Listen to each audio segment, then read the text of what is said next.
Bonjour, bonsoir. Je vous retrouve ce soir avec un grand plaisir. Très heureux de vous savoir toujours aussi fidèle à votre émission. Aujourd'hui, je vous propose un débat sur l'extrémisme violent des jeunes. Un sujet très présent dans les discours politiques depuis une vingtaine d'années, mais qui n'a jamais été autant préoccupant qu'aujourd'hui. Ce qui pousse certains spécialistes à conclure à l'insuffisance ou tout simplement à l'inefficacité des actions mises en œuvre pour éradiquer le problème. Qu'est-ce donc que l'extrémisme violent? De quoi s'alimente-t-il et comment peut-on apprécier les solutions proposées par les décideurs publics? C'est le débat de ce soir auquel j'ai invité pour vous deux jeunes spécialistes de la question que je vous présenterai juste après ça.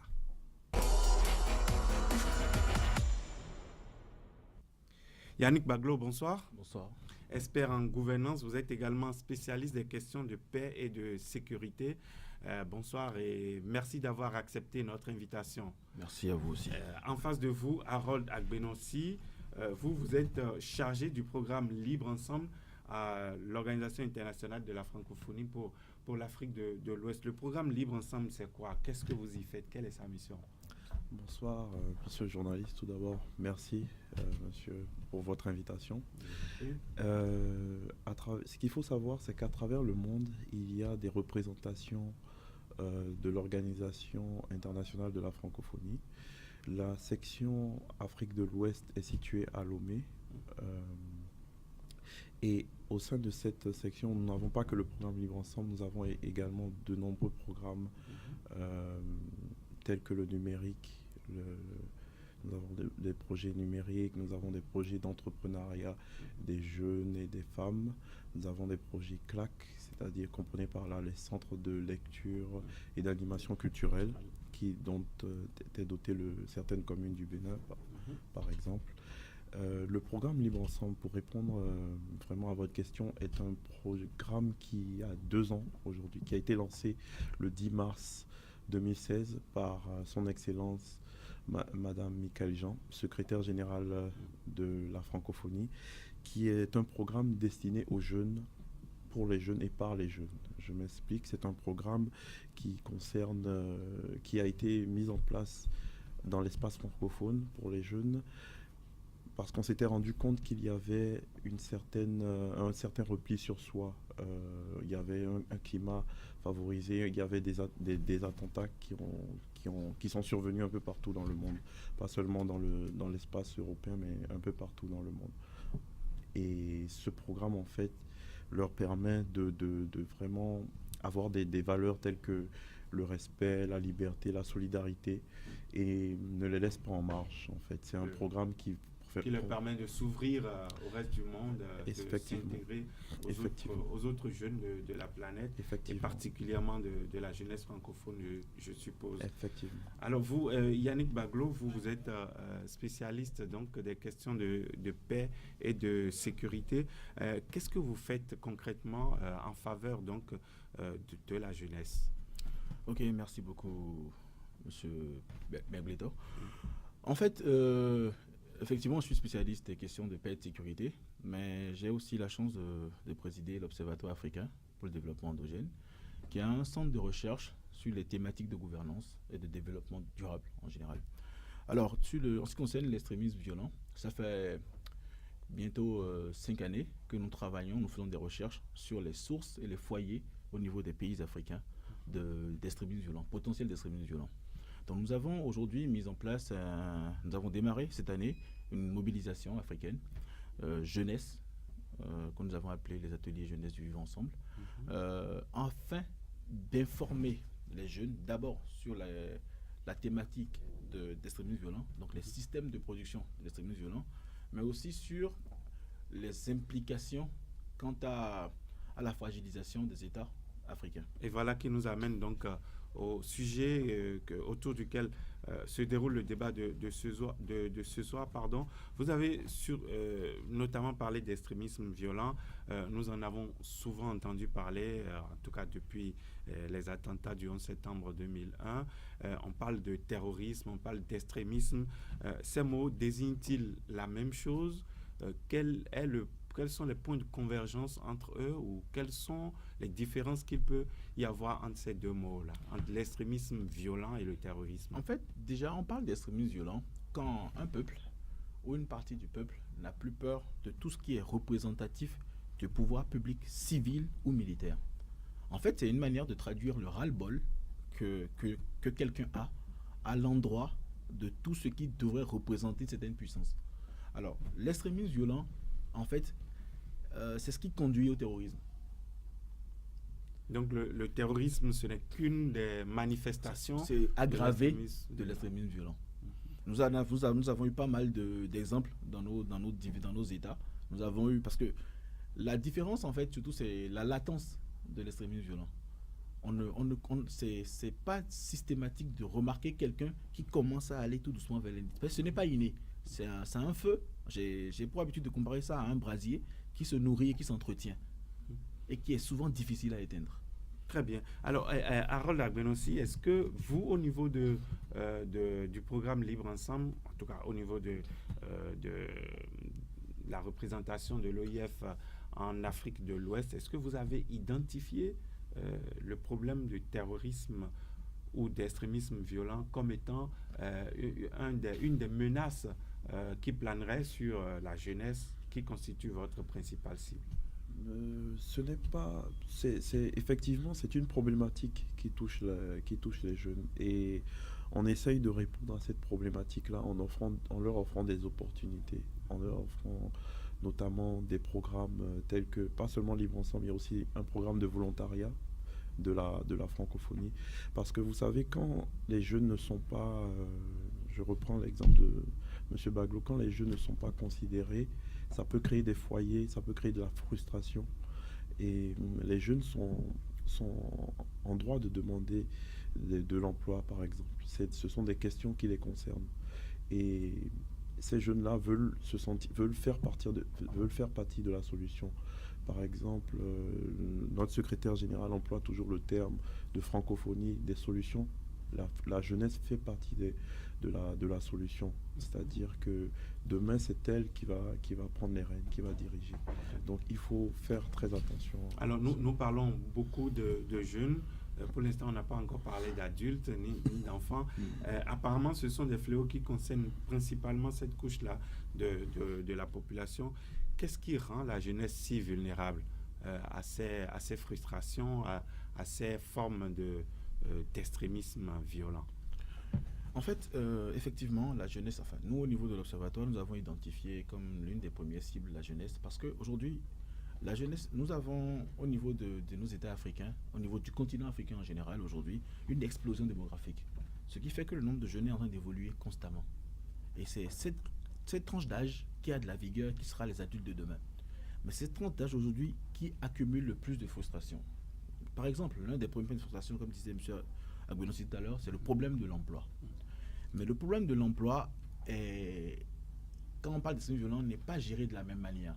C'est pas en termes d'offres d'emploi, mais aujourd'hui, nous réfléchissons plus en termes d'adéquation de l'éducation ou de l'enseignement par rapport à l'emploi. Nous constatons qu'aujourd'hui, les jeunes africains, surtout en ce qui concerne le Bénin, les jeunes béninois par exemple, reçoivent des formations, mais qui ne sont plus en adéquation avec le marché de diplômés, mais qui ne peuvent rien faire de leur diplôme. Exactement, parce que ce sont j'ai pour habitude de parler de vieux diplômes. Ce sont des diplômes de vieilles formations, dans un monde où l'emploi est très dynamique.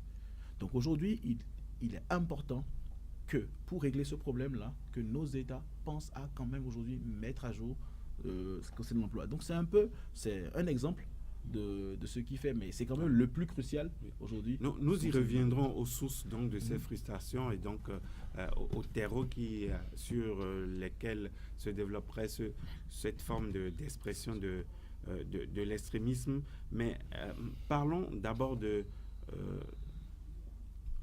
cas spécifique d'un pays pacifique comme celui du Bénin. Alors, quand on entend parler d'extrémisme, de terrorisme, on a l'impression que ce ne sont pas des problématiques qui concerneraient particulièrement un pays comme le nôtre, Harold Agbenossi. Est-ce que vous, de votre position, vous avez des informations qui fassent penser que c'est une menace qui pourrait planer sur un pays aussi pacifique que le nôtre? Détrompez-vous, le risque il est bel et bien là.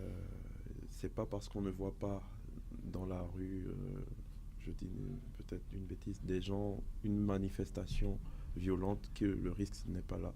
Il est là, il peut toucher n'importe qui, plus particulièrement les jeunes. Et ça ne touche pas que les jeunes parce qu'en fait, il faut qu'il y ait une adéquation entre l'ancienne génération, enfin, la génération au-dessus de nous et les jeunes. Il faut qu'elle puisse se comprendre pour vraiment aller vers la source, la cible de ces... Alors, est-ce que vous insinuez que les sources de frustration sont principalement la génération au-dessus de celle des jeunes? Non, non, comprenez-moi bien. Ce que je veux dire par là, c'est que la cible, il y a la cible qui est contenue à travers les jeunes.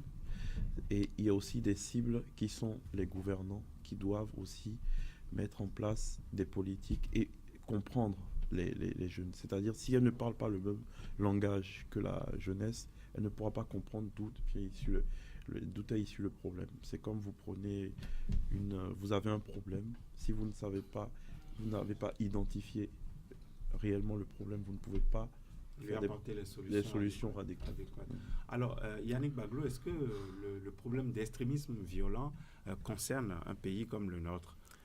Bon, dire aujourd'hui que le problème d'extrémisme violent ne concernerait pas un pays comme le Bénin serait avoir la mémoire courte. Nous nous rappelons, il n'y a pas si longtemps, ce 7 avril, où tout Cotonou a été quand même embrasé. Vous vous rappelez je ne pense pas qu'on me 7 dira... avril 2016, 2016, si je me rappelle bien. Alors, ça a été assimilé à une révolte sur motivation politique. Mais croyez-moi, je ne suis pas sûr que les jeunes étudiants du campus qui brûlaient des pneus, qui arrêtaient les gens au niveau de Calavi, avaient une motivation politique. Nous avons au Bénin, j'ai pour habitude de comparer le Bénin à un océan de carburant où chaque habitant, chaque population a une allumette potentielle. C'est-à-dire quoi? Nous avons des jeunes qui sont frustrés et qui attendent juste à chaque fois l'occasion pour l'exprimer. Donc, mais en même temps, on n'a jamais assisté à des débordements de violence comme on pourrait le constater dans d'autres pays africains. Comme je disais tout à l'heure, on n'a jamais vécu des situations violentes comme celle-là. Comme je disais tout à l'heure, l'extrémisme violent se manifeste de manière progressive. Je disais tout à l'heure, nous avons eu le 7 avril. Nous nous rappelons combien de magasins ont été cassés au niveau du stade de l'Amitié. Nous nous rappelons combien de pneus ont été brûlés. Nous nous rappelons combien de gens ont été tabassés. Nous avions des cadres qui étaient obligés d'abandonner leur véhicule de service et de rentrer en ZEM pour éviter d'être apostrophés. Ça veut dire quoi? Ça veut dire que dès ce moment-là, le pouvoir public était perçu comme une menace par les populations. C'est déjà là le problème.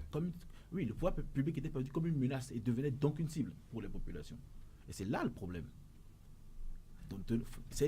Aujourd'hui, et c'est un peu ça aujourd'hui le combat de l'Observatoire africain pour le développement endogène, c'est d'apprendre autant aux gouvernants qu'aux populations à identifier réellement c'est quoi les foyers d'extrémisme violent. Sinon, penser que nous n'en sommes pas encore là, c'est alors d'où viennent ces frustrations? Quelles sont les sources qui alimentent ce problème? Le problème d'extrémisme violent, vous venez de parler de ces jeunes qui ont cassé des magasins, brûlé des pneus. Quelles pourraient être les raisons objectives pour lesquelles ces jeunes ont décidé de passer à l'acte? Déséquilibre social et psychique, désespérance, frustration, l'impression qu'on ne vous écoute pas, absence d'emploi. C'est ça en fait le problème au niveau de la jeunesse. C'est de là que vient le problème, manque de repères. Parce que quand vous êtes jeune et que vous n'avez personne auquel vous identifiez, quand vous êtes jeune, comme vous disiez tout à l'heure, que vous êtes bardé de diplômes et que vous habitez encore à 40 ans chez vos parents, quand vous êtes jeune, que vous vous réveillez le matin, et beaucoup se reconnaîtront dedans, avec moins de 2000 francs CFA dans la poche, alors que vous avez une femme et des enfants, vous accumulez, et à un moment, ça explose. Ou plutôt, ça implose. Parce que l'extrémisme violent, c'est d'abord une implosion, avant de sortir. Aujourd'hui, une fois encore, dire que l'extrémisme violent ne se balade pas dans la ville, c'est dur de dire ça. Quand vous entendez des jeunes aujourd'hui qui à la télé, des artistes qui vous chantent des chansons, qui vous disent, ou dans des discussions de jeunes dans la ville, c'est un mot qu'on a souvent entendu nous, qui vous disent Nsata, Nansata, traduction littérale, je vendrai ma tête. Ça veut dire quoi? Je suis prêt à mourir pour atteindre mes objectifs. Je n'ai pas peur de la mort. Et c'est ça l'extrémisme violent. C'est ce moment où une personne banalise la mort parce que la souffrance qu'il a, il estime que c'est au-delà de ce que pourrait lui inculquer la mort. Là, c'est là l'alerte. Et je pense qu'au Bénin, c'est vrai, le Bénin est un pays pacifique, mais nous sommes entourés de pays aujourd'hui où ça ne va pas. Nous avons vu le Burkina Faso, nous avons vu le Togo récemment et encore là. Nous avons vu le Nigeria qui continue avec Boko Haram et les sectes et autres. Donc voilà le problème. Dire aujourd'hui que le Bénin est un pays pacifique et chanter ça, c'est une erreur. Si nous voulons demeurer pacifiques, nous devons rester alertes. Alors, vous avez souligné, vous avez relevé quelques manifestations pratiques de l'extrémisme violent. Harold Agbenossi, à quel moment est-ce que le jeune frustré décide de passer à l'acte? Puisque nous avons suivi tout à l'heure M. Baglo dire que ça peut être latent, ça peut être très larvé, mais quel est le déclic? À quel moment est-ce que le jeune frustré décide de passer à l'acte? Je pense qu'il n'y a pas vraiment de moment clé. On ne peut pas dire pour tel jeune, telle catégorie, il n'y a pas. Ça peut être très tôt, ça peut être très tard, mais toujours est-il qu'il y a un moment où ça bascule. Il y a toujours un moment où en fait, c'est un ensemble de choses. C'est beaucoup de choses. Et c'est savoir je félicite le travail de l'OADE. C'est aussi pour ça qu'ils sont là pour identifier en fait à quel moment les foyers de tension, de frustration. C'est pour aider les gouvernants, les autorités en charge de ces questions-là, à identifier à quel moment ça peut imploser, comme disait M. Baglo. Je vous pose la même question, Yannick Baglo. Voilà, le jeune frustré, quel est le moment propice pour lui pour passer à l'acte? Bon, en fait, la violence qu'exprime le jeune, vous savez, c'est un état, c'est le résultat d'un état émotionnel non maîtrisé. Et vous savez, ce déclic-là est personnel. Le déclic chez moi peut ne pas être déclic chez M. Agbenossi, ni chez vous. Et ce déclic, quand il survient, il peut être de deux ordres. Je vais vous donner deux exemples tout bêtes. C'est même l'une des motivations vraiment du début de cette activité-là, parce que c'était un collègue quand même, père à son âme, qui travaille avec nous. C'est ce moment où un jeune essaie de se battre tous les jours, malgré tous les problèmes qu'il a, pour y arriver, et qu'un jour il se rend compte qu'il n'y a plus d'espoir, il n'y a plus rien devant. Il y a deux solutions. Soit il se suicide, soit il rentre dans la rue et il devient une menace pour tout le monde. Mais dire aujourd'hui qu'on va identifier les déclics, ce n'est pas possible. On peut identifier... Alors, vous en parlez, à vous entendre, on a l'impression que le jeune violent, ce n'est jamais de sa faute. C'est de la faute des autres, c'est de la faute de la société. Vous parlez de frustration. Est-ce que vous insinuez qu'il n'y a pas des possibilités qu'un jeune, malgré toutes les conditions qui seraient remplies, ait décidé délibérément de passer à de la violence pour exprimer sa façon de concevoir le monde? Chaque individu que nous sommes le fruit de notre environnement. Aucun individu n'est foncièrement mauvais ou foncièrement bon. Nous sommes chacun le fruit de notre environnement et nous devenons ce que notre environnement fait de nous. Donc dire que quelqu'un se lève et devient violent volontairement, non, c'est faux. Il y a forcément quelque chose qui l'y amène. Et la frustration est de divers ordres. La frustration peut venir de chez lui, la frustration peut venir de son milieu professionnel, ça vient de différents endroits. Mais aujourd'hui, il urge de pouvoir veiller à ça. Et ça, c'est le rôle de tout chacun. Est-ce que, Harold Agbenossi, vous partagez cette façon de voir les choses? On a l'impression que M. Baglo déresponsabilise un peu cette jeunesse violente. Ce n'est pratiquement jamais de sa faute, c'est de la faute des autres. Non. Il a raison sur tous les points. Moi, je partage complètement son point de vue. C'est-à-dire, je prends l'exemple banal d'un père alcoolique qui boit. S'il boit, son enfant a plus de chances de développer cette pathologie. Il va boire, il va battre sa femme, par exemple. Mais on ne dit pas que ce n'est pas de sa faute. La responsabilité est partagée. Quand vous êtes adulte, vous êtes responsable des actes que vous posez. Vous comprenez? Alors, on a vu parmi des terroristes illustres. On a vu des personnes qui venaient de très bonnes familles, qui avaient de très bonnes situations, de très bons diplômes, parfois même de très bons emplois, qui gagnaient très bien leur vie, mais qui ont décidé de passer à l'acte. Est-ce que c'est aussi la faute de la société que ces personnes-là aient décidé de passer à une échelle aussi dangereuse de la violence? Monsieur Megleto, je suppose, je vous mets dans un cas d'espèce. Hein. Vous avez un bon boulot, vous travaillez, vous gagnez bien votre vie, mais vous n'aimez pas votre boulot. Vous avez des pressions énormes. Le jour où ça claque, votre patron ou votre environnement professionnel peut être la première cible. Nous avons vu des gens, pas forcément en Afrique, en Europe, qui travaillaient tous les jours, qu'on estimait bons voisins, bons travailleurs et tout, mais qui ont claqué du jour au lendemain. Juste parce que pendant longtemps, ils ont maintenu leur frustration en eux. Ça a enflé, c'est pour ça que je parle d'implosion. Ça a enflé et un jour, ça a implosé. Mais quand ça implose, c'est ceux qui sont autour qui en paient les pots cassés. Donc ce n'est pas une question de classe sociale d'extrémistes violents, non. Ce n'est pas une histoire de pauvres ou de riches. Aujourd'hui, moi, j'ai même plus tendance à croire que les jeunes issus de milieux riches sont même plus exposés que ceux issus de milieux pauvres aujourd'hui. C'est-à-dire les jeunes issus de bonnes familles en griffe seraient plus exposés à la violence que ceux qui viennent de familles un peu plus modestes. Exactement. Comment peut s'exprimer cette violence de l'extrémisme? Est-ce que Harold Agbenossi, quand un jeune devient violent, est-ce que sa violence s'adresse toujours aux autres ou est-ce qu'il est capable de retourner sa violence contre lui-même? En fait, il n'a pas de cible particulière. Il est contre le système tel que nous le connaissons. Il est contre tout. Déjà, en fait, je regardais l'année dernière, il y avait un jeune qui avait eu, aux États-Unis, qui avait eu la nationalité américaine depuis 2011 et qui a commencé à... Bon, la finalité de ça, c'est qu'il s'est mis à écraser différentes personnes. Or, c'était un jeune normalement constitué qui n'avait pas d'antécédents judiciaires. Et comme M. Baglo a dit, c'est que ça a explosé un jour. C'est pas forcément quelqu'un qui est issu d'un milieu défavorisé, par exemple, comme disait M. Baglo. Monsieur Baglo, cette violence-là, peut-elle se retourner contre le jeune lui-même? Tout à l'heure, j'ai parlé de suicide.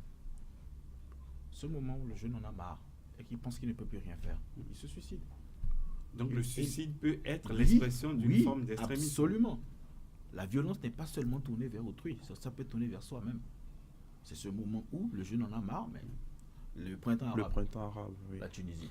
On se rappelle comment ça a démarré. L'immolation. Le jeune qui s'est immolé par le feu.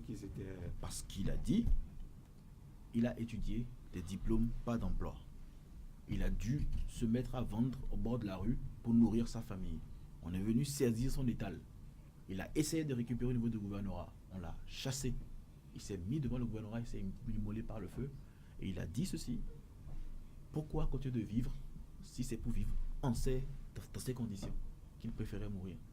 Et après, lui, 2 autres ont suivi. Et aujourd'hui, au Bénin, pour notre part, dans le cadre de nos travaux, au Bénin, il y a eu plusieurs cas sur 2018. De suicide? De suicide, oui. Il y a eu plusieurs cas de jeunes qui sont suicidés parce qu'ils n'avaient plus d'espoir. Absolument. Il y a eu plusieurs cas. Donc c'est pour vous dire quoi? Dans le même temps, vous avez aussi ce jeune-là qui était sur le droit chemin, mais qui après n'arrive plus à subvenir à ses besoins ni à ceux de sa famille. Qui à ce moment-là, et là encore on en a vu, donc il y en a même qui sont aujourd'hui, qui se lèvent, qui prennent des armes, qui rentrent dans la rue pour braquer, pour tuer, juste pour pouvoir avoir de quoi se nourrir. C'est ça le problème. La violence peut être contre soi-même ou contre autrui.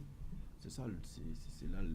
Alors, face à ces différentes formes de violence, qui, selon vous, ne seraient que des formes d'expression d'une certaine frustration, comment est-ce que vous appréciez les réponses qui sont apportées par les décideurs publics? Nous avons vu, en tout cas, nous continuons de voir que la plupart des réponses sont d'ordre sécuritaire. Comment est-ce que vous appréciez ça? Je commence par vous, monsieur Agbenossi. Est-ce que la réponse sécuritaire, qui est la réponse dominante dans pratiquement tous les États du monde, c'est la meilleure réponse? Vous savez, si vous ne connaissez, je répète encore, je réitère ce que j'avais dit, si vous ne connaissez pas le mal, si un médecin ne connaît pas le mal, il ne peut pas guérir la maladie qu'il veut soigner. Comprenez par là qu'il faut identifier, il faut, par exemple, à des conférences internationales, selon moi, il faudrait peut-être prendre ceux qui sont touchés, le public cible, ceux qui connaissent vraiment ces questions-là, qui ont vécu ces questions d'extrémisme violent. Il faut qu'ils en parlent, parce que on aura beau faire de nombreuses conférences, parler de l'extrémisme violent, ce sera toujours des paroles en l'air, parce qu'on n'aura pas identifié réellement la cause, la nature du problème. Yannick Baglo, les réponses qui sont apportées par les pouvoirs publics. Oui, je dirais qu'il n'y a pas de mauvaise réponse. Les pouvoirs publics aujourd'hui... Déjà, est-ce que les pouvoirs publics semblent maîtriser le problème, c'est-à-dire bien comprendre l'origine du problème? Est-ce que vous avez l'impression? Non, je dirais que non. Je rejoindrai M. Agbenossi sur ce point-là, je dirais que non.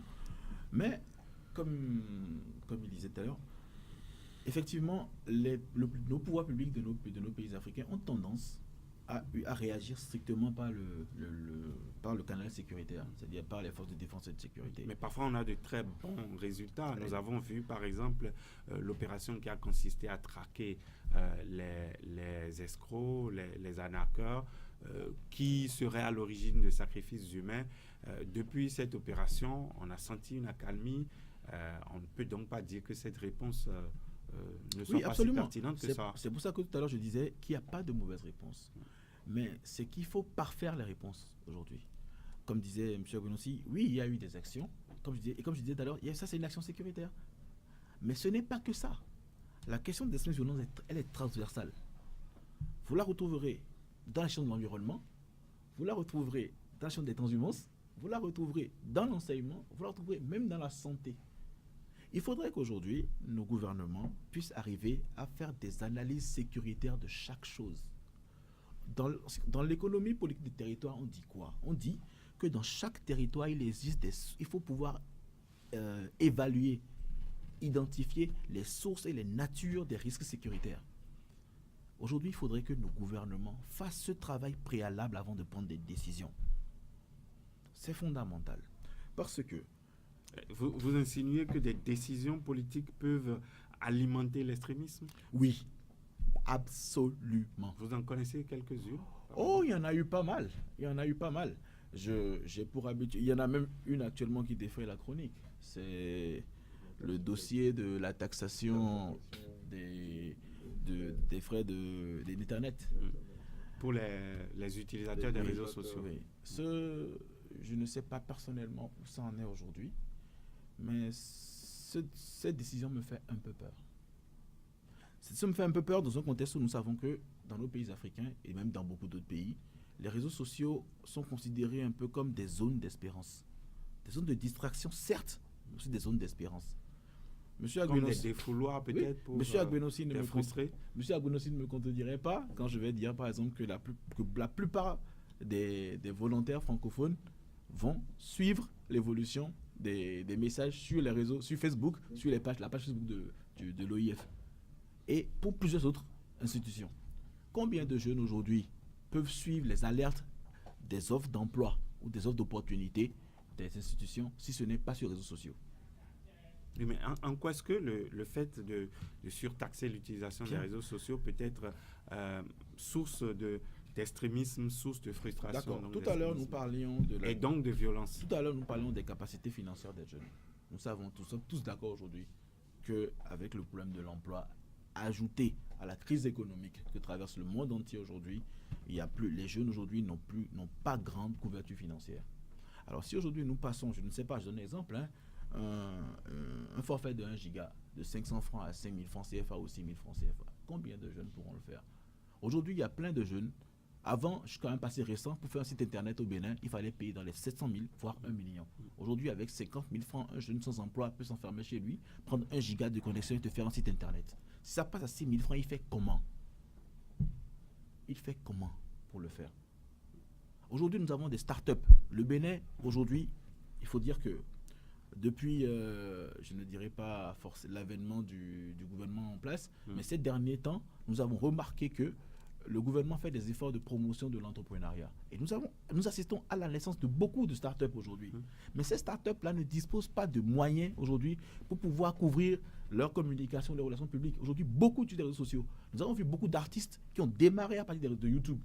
Aujourd'hui, qui sont de grands artistes aujourd'hui, même béninois. Donc, vous estimez que le fait d'avoir pris une telle décision peut donc amener des frustrations qui amèneraient probablement des gens éventuellement donc à passer à l'acte. Oui, je ne dirais pas même directement comme ça, mais je dirais par exemple, nous avons déjà vu sur les réseaux sociaux ce qu'il y a eu comme réaction. Les réactions continuent. Elles ne sont pas forcément les bonnes. Ce n'est pas forcément les bonnes réactions, mais nous avons vu les réactions aujourd'hui que les jeunes ont. Je vous donne un exemple. Regardez un peu dans les groupes de discussion. Parfois, c'est animé, c'est chaud. Imaginez un peu que cette discussion-là se passe en réel. C'est-à-dire dans la rue. Ce que ça peut donner. Nous avons beaucoup de jeunes aujourd'hui qui sont au chômage, qui n'ont pas de quoi, qui n'ont pas forcément de quoi, mais que les réseaux sociaux occupent chez eux. Quand ils ne pourront plus, ils vont devoir sortir. Ils seront dans la rue. Je ne dis pas que cette réforme en elle-même est forcément serait source de troubles à l'ordre public. Je dirais, c'est dans la nature, c'est la nature même c'est la forme exactement de la réforme qui me pose un problème. C'est-à-dire, cette taxation-là, pour moi, je la trouve trop élevée. Elle est trop élevée, la différenciation est énorme. Très bien. Alors, monsieur Agbenossi, il y a eu, nous l'avons dit, un certain nombre de réponses au plan national et au plan international. Au plan international, notamment, il y a eu plusieurs conférences, plusieurs accords, plusieurs traités internationaux pour lutter contre le terrorisme, donc contre une certaine forme d'extrémisme violent.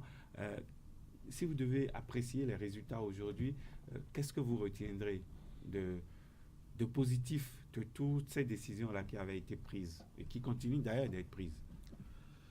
Vous savez, à l'OIF, la jeunesse est au centre des préoccupations. Il y a d'ailleurs un programme qui est sous le Libre Ensemble qui est la DEJ, qui est la Direction Éducation Jeunesse.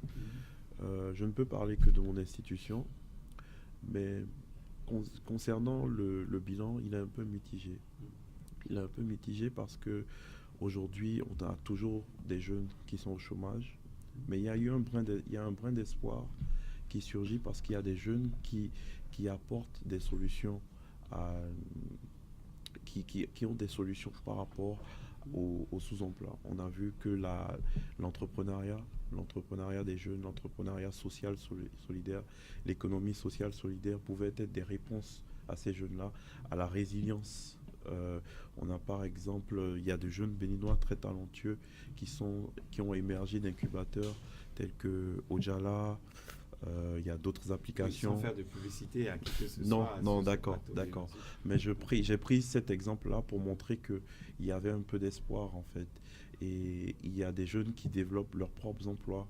Il y a des jeunes qui veulent ne pas se laisser faire, ne pas se laisser dominer par la fatalité, je dirais. Est-ce que ces jeunes-là donc décident de s'en sortir tout seuls en ignorant les politiques publiques ou c'est toujours en s'appuyant sur les politiques publiques qu'ils arrivent à s'en sortir? Vous savez, je parle beaucoup aux jeunes et beaucoup ne croient plus beaucoup en l'État. Donc ils se disent, comme on n'est pas écouté par les pouvoirs publics, on va s'en sortir, on va utiliser d'autres moyens. Et de la même façon qu'on parle des extrêmes violents, les deux réponses que M. Gbagbo disait, soit il y a le suicide, soit il y a la manifestation de la violence. Un jeune aussi peut décider de cette même façon-là, ah non, je ne veux pas me laisser faire, je vais me battre jusqu'au bout, je vais essayer de m'en sortir par les moyens mis à ma disposition. Mais c'est un environnement en fait. Il faut que l'écosystème dans lequel il soit doté de ces outils-là pour qu'il puisse entrevoir une lueur d'espoir. Alors, vous avez parlez beaucoup des solutions sécuritaires. Est-ce que vous avez le sentiment que, par exemple, les forces de défense et de sécurité, à part les dispositions d'ordre, je vais dire, de l'ordre public qui sont prises à travers des opérations ponctuelles sur le terrain, est-ce que vous avez le sentiment que les forces de défense et de sécurité de nos États comprennent réellement la source de ces problèmes-là? Ok. Les forces de défense et de sécurité de nos États.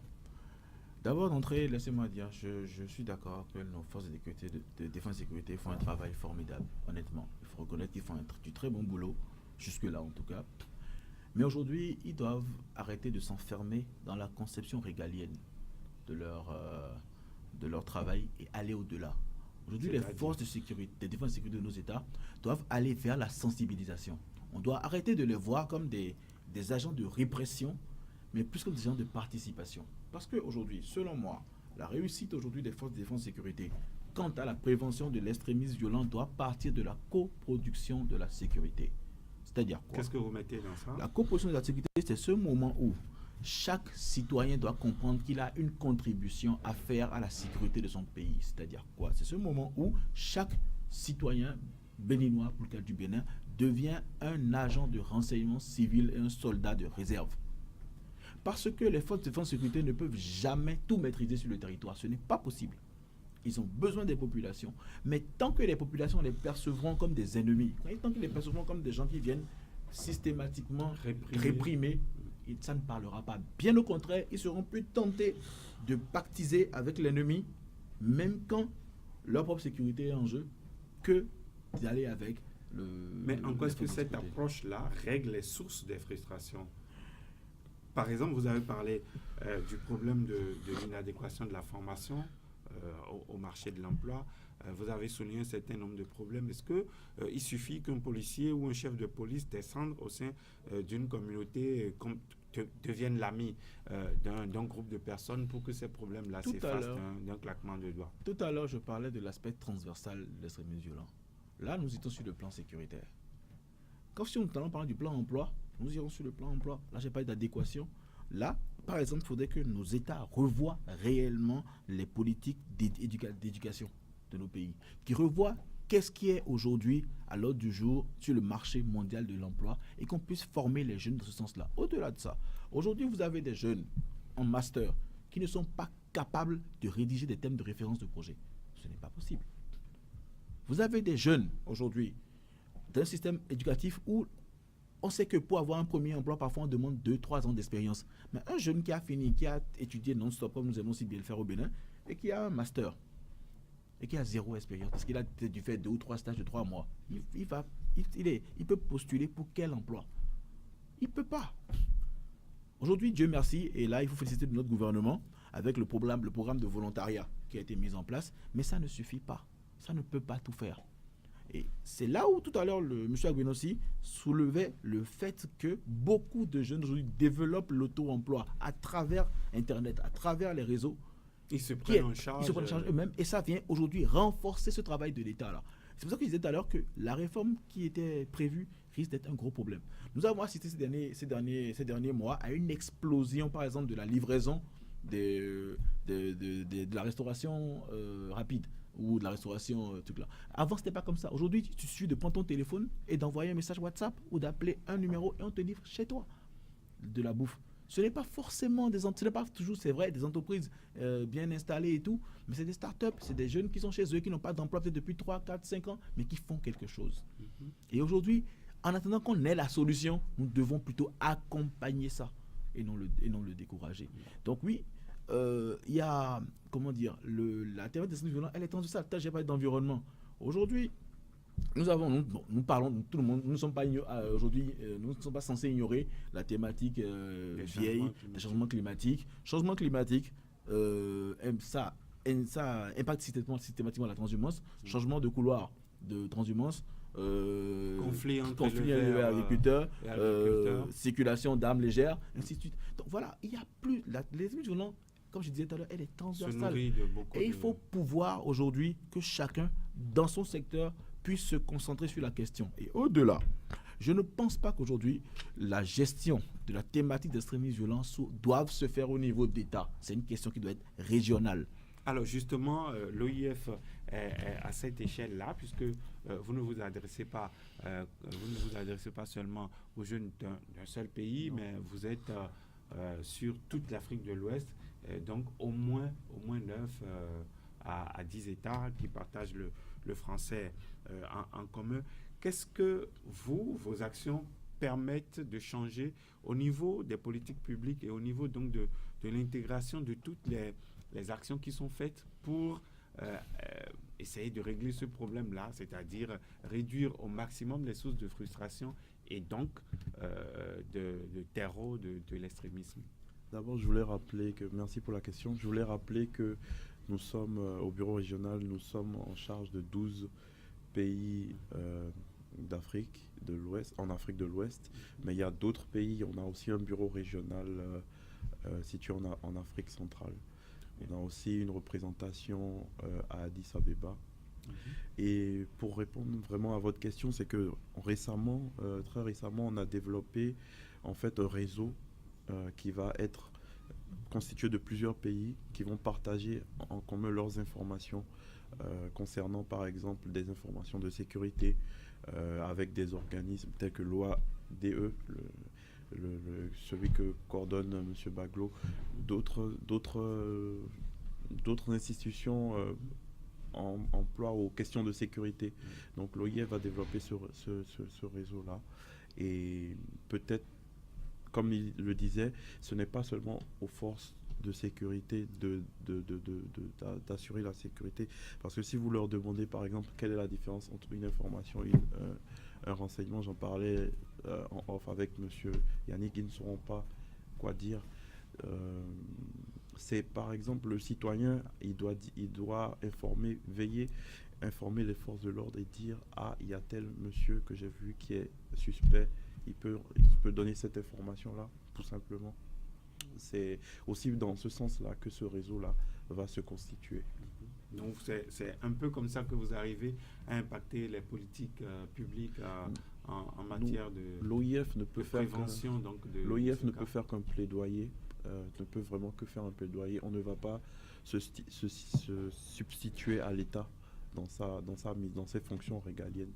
C'est vraiment un accompagnement que mon institution peut faire en ce sens. Yannick Baglo, vous citiez tout à l'heure des axes, je vais dire stratégiques d'intervention. Vous avez parlé du problème de l'emploi, vous avez parlé du remaniement, je vais dire, de la réponse sécuritaire, donc réponse répressive, mais de façon macro, quelles sont les décisions, quelle est l'attitude que les États peuvent avoir pour ne pas avoir justement à régler des problèmes de frustration et donc d'extrémisme? De quelle façon est-ce que les États africains particulièrement peuvent anticiper ces sources-là de frustration et donc d'extrémisme? Merci beaucoup. En fait, d'entrée de jeu, je vais dire, il y a un point central qu'il faudrait que nos États comprennent. Nos États devraient apprendre à ne plus banaliser les mécontentements collectifs. C'est fondamental. Parce que nous remarquons souvent que nos États ont tendance à banaliser les mécontentements collectifs. Et c'est là où, parce que quand la personne se prononce de manière pacifique, que vous banalisez, il se rend compte que le seul langage que vous comprenez, c'est le crépitement des armes. C'est la violence. Et là, il a recours à la violence. Aujourd'hui, il faudrait que nos États, comprennent qu'il faudrait arrêter de banaliser les mécontentements collectifs des populations. Deuxièmement. Donc permettre à la population, aux différentes populations de s'exprimer. Exactement. Parce que parfois s'exprimer, c'est aussi la solution. C'est un début de solution, parfois s'exprimer. Donc il faudrait que nos États soient à l'écoute des populations. Mais tout à l'heure, je disais que la thématique d'extrémisme violent doit être prise en compte de manière régionale. Tout à l'heure, nous parlions de transhumance. Ouais.